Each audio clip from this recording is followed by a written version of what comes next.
Life's full of surprises. Once upon a time, I was happily married. My life was a beautiful bouquet of laughter and joy. Everyone in the neighborhood knew me. My name was the talk of the street. Quite frankly, I was about to sail off into the sunset.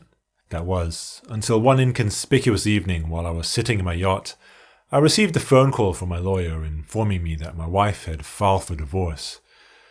His words hit me like a bomb in the night, but I played it cool. I said to him, "Are you kidding me? Come on, Mike. Give me a break." He wasn't joking, though, so I put my glass of ice and whiskey back on the table and looked in the mirror. Now I was the one on the rocks. After a multi-million-dollar settlement, a gambling addiction, too many vodka bottles to remember, and one less kidney, I knew I'd hit rock bottom.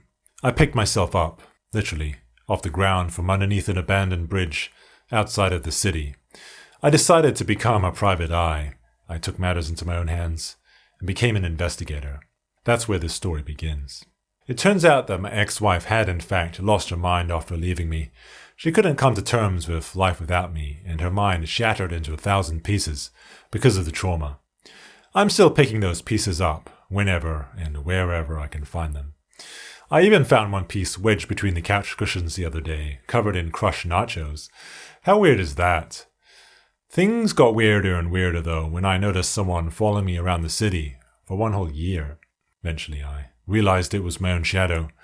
I had to laugh to myself and curse my own stupidity. So I said aloud, I should become a stand-up comedian.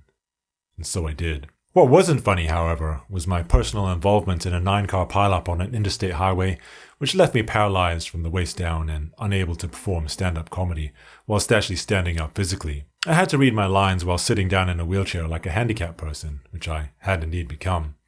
Quite frankly, and this is strictly between you and I faked the accident in order to solicit pity from my supporters, and because I'd grown apathetic towards my career and wasn't bothered anymore. Performing grew stale, and I was tired of seeing the audience beneath me every time I stepped into the spotlight on stage on the weekends, where I would do gigs at local bars for the money. So that's where I am today, a private eye by day and a paraplegic stand-up comedian by night. I'm a double agent. It's nice to meet you. My name is Carl, by the way.